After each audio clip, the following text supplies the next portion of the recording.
আজ পৃথিবীর চারদিকে অশান্তি, দেশে দেশে যুদ্ধ, মানুষ ভয়ে দিন কাটাচ্ছে।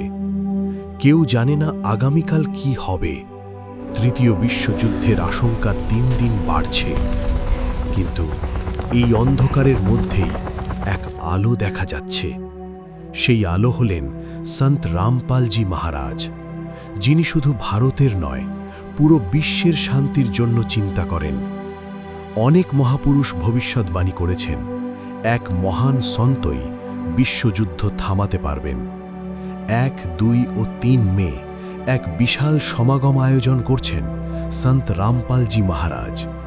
এই অনুষ্ঠান শুধু একটি সমাগম নয়, এটি বিশ্ব শান্তির জন্য একটি প্রার্থনা, একটি পবিত্র উদ্যোগ, যাতে তৃতীয় বিশ্বযুদ্ধ এড়ানো যায়, মানবজাতি শান্তির পথে ফিরে আসে। যখন পৃথিবী অশান্তিতে ডুবে যাচ্ছে, তখন একজন সন্ত সমস্ত মানবজাতির জন্য ভাবছেন। তাহলে কি তিনিই সেই মহান সন্ত যার কথা ভবিষ্যৎবাণীতে বলা হয়েছে? আসুন তা জেনে নেওয়া যাক। আমেরিকার মহিলা ভবিষ্যৎবক্তা ফ্লোরেন্স কি বলে গিয়েছেন তা শুনি। একবার ফ্লোরেন্স তাকেও বলেছিল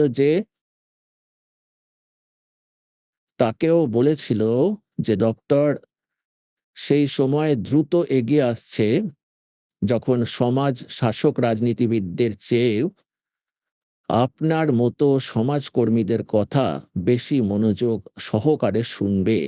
একবিংশ শতাব্দীর আগমনের সাথে সাথে একটি নতুন আদর্শ সমগ্র বিশ্বকে প্রভাবিত করবে। প্রতিটি রাষ্ট্রে ধর্মীয় ব্যক্তিদের সংগঠন মানুষের মনে গেঁথে থাকা ভুল বিশ্বাসগুলিকে পরিবর্তন করবে। এই আদর্শ ভারত থেকে প্রস্ফুটিত হবে, ভারত থেকে শুরু হবে এবং বিশ্বের সমস্ত দেশে ছড়িয়ে পড়বে। আমি সেই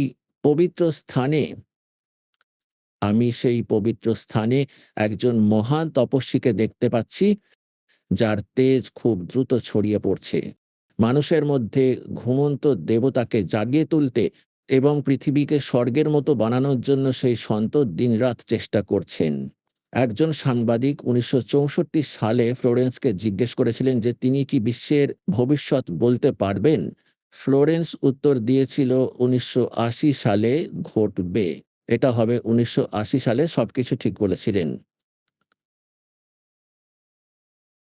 এরপর তিনি যা বলেছিলেন যে তৃতীয় বিশ্বযুদ্ধ শুরু হওয়ার সময় ভারতের শাসনের লাগাম, বলছেন যে যে বিশ্বযুদ্ধের ভয় সকলের মনে স্থায়ী হবে এবং ভারতীয় রাজনীতিবিদরা তাদের প্রভাব এবং বুদ্ধির মাধ্যমে তৃতীয় বিশ্বযুদ্ধ এড়াতে সফল হবেন। তৃতীয় বিশ্বযুদ্ধ শুরু হওয়ার সময় ভারতের শাসনের লাগাম আধ্যাত্মিক প্রবণতা সম্পন্ন ব্যক্তিদের হাতেই থাকবে। অতএব তার প্রভাবে তৃতীয় বিশ্বযুদ্ধ এড়াবে সেই শাসক একজন মহান সন্তের শক্তিশালী এবং বিপ্লবী আদর্শ দ্বারা প্রভাবিত হবেন, যে সেই সন্তের প্রতি একইভাবে নিবেদিত থাকবে যেমন ওয়াশিংটন স্বাধীনতা এবং মানবতার প্রতি নিবেদিত ছিল। এখন সেই মেয়েটি এতটাই সত্যবাদী এবং নির্ভুল প্রমাণিত হলো। আর সে এই সন্তের সম্পর্কে যেটা বলল যে কিছু সাংবাদিক একবার তাকে জিজ্ঞাসা করেছিল যে তিনি ভবিষ্যৎ কিভাবে দেখেন এবং কিভাবে তিনি অদৃশ্য শক্তির বা এই নিখোঁজ ব্যক্তিদের বা জিনিসগুলোর পরিচয় তিনি কিভাবে খুঁজে পান। তো ফ্লোরেন্স বলেন, আমি নিজেই জানি না যে কিভাবে সম্ভব হয়। আমি ভবিষ্যৎ সম্পর্কে একটি অত্যন্ত গুরুত্বপূর্ণ কথা বলছি। বারবার বলেন যে বিংশ শতাব্দীর শেষে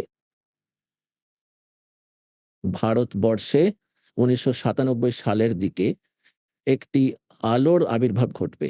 সেই আলো সমগ্র বিশ্বকে সেই শক্তি সম্পর্কে তথ্য দেবে, যা এখনো পর্যন্ত আমাদের সকলের জন্য একটি রহস্য ছিল। একজন ঐশ্বরিক মহাপুরুষের মাধ্যমে এই আলো সমগ্র বিশ্বে ছড়াবে। তিনি সকলকে সত্য পথ অনুসরণ করতে অনুপ্রাণিত করবেন। সমগ্র বিশ্বে একটি নতুন চিন্তার আলো ছড়িয়ে পড়বে, যখন যখন আমি ধ্যানমগ্ন অবস্থায় থাকি তখন আমি প্রায়শই ওই ঐশ্বরিক মহাপুরুষকে দেখতে পাই। ফ্লোরেন্স একবার বলেছিলেন তিনি ওই সাধক বা ঐশ্বরিক মহাপুরুষের কথা উল্লেখ করছেন এবং আরও বলেছেন যে তিনি উত্তর ভারতের একটি জায়গায় একটি পবিত্র স্থানে উপস্থিত আছেন বড়বালাতে।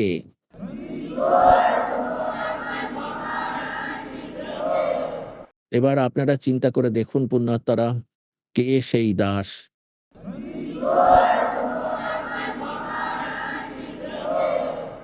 সময় এসেছে সত্য জানার, সময় এসেছে সঠিক পথ বেছে নেওয়ার। তাই সন্ত রামপালজি মহারাজ 3 দিনব্যাপী বিশ্ব শান্তি মহাসমাগমের মহা আয়োজন করেছেন সমগ্র মানব কল্যাণের উদ্দেশ্যে। আপনারা একটু ভেবে দেখুন, আজ বিশ্বে লক্ষ লক্ষ ধর্মগুরু রয়েছেন, কিন্তু কতজন সত্যি মানুষের জন্য ভাবছেন? কতজন সমাজের জন্য বাস্তবে কিছু করছেন? অনেকেই শুধু নিজের কথা ভাবেন, নিজের অবস্থান, নিজের স্বার্থ, নিজের আরামের কথা ভাবেন। কিন্তু সন্ত রামপালজি মহারাজ এক ভিন্ন দৃষ্টান্ত স্থাপন করেছেন। আপনারা একবার চিন্তা করে দেখুন, যদি কোনো সাধারণ ব্যক্তি জেলে থাকেন তাহলে তিনি কি ভাববেন? তিনি ভাববেন, আমি কবে মুক্ত হব, আমি কবে বাইরে আসব। অর্থাৎ তিনি নিজের কথাই আগে ভাববেন।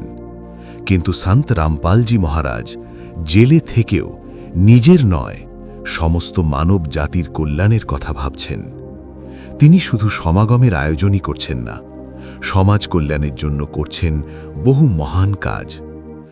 বর্তমান সময়ে যখন অনেক মানুষ দারিদ্র্য, অভাব ও কষ্টে জীবন কাটাচ্ছে, ঠিক তখনই মানবতার এক অনন্য উদাহরণ সৃষ্টি করেছেন সন্ত রামপালজি মহারাজ। সমাজ কল্যাণের উদ্দেশ্যে তিনি শুরু করেছেন এক মহৎ উদ্যোগ, অন্নপূর্ণা অভিযান। এই অন্নপূর্ণা অভিযানের মাধ্যমে দেশের বিভিন্ন রাজ্যের হাজার হাজার গরিব পরিবারকে সম্পূর্ণ বিনামূল্যে রেশন সামগ্রী প্রদান করা হচ্ছে, যেমন চাল, ডাল, আলু, পেঁয়াজ, আটা এবং অন্যান্য প্রয়োজনীয় খাদ্য সামগ্রী।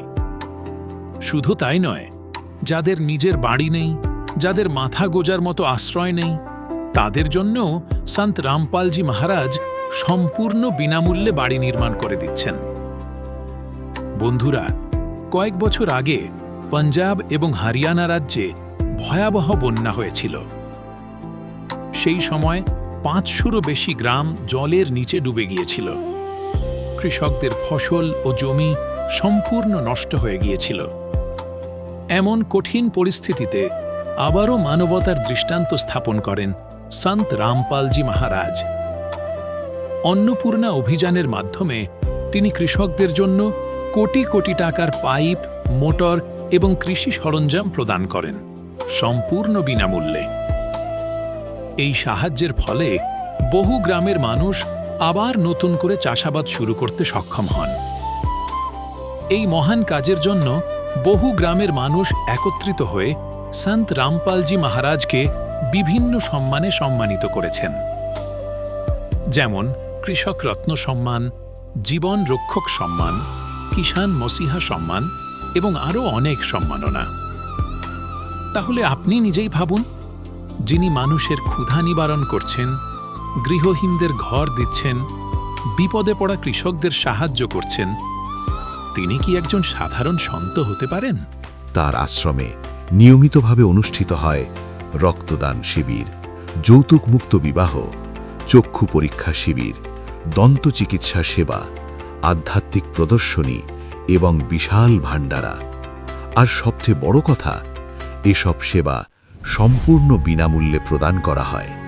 তাই এই দিব্য বিশ্ব শান্তি মহাসমাগমে আপনাদের সকলকে সপরিবারে সাদর আমন্ত্রণ। অনুষ্ঠানের তারিখ 1, 2 ও 3 মে 2026। স্থান সমস্ত শতলোক আশ্রমে। আসুন মানব কল্যাণ, শান্তি, ভক্তি এবং সত্য জ্ঞানের এই মহামিলনে আমরাও অংশগ্রহণ করি।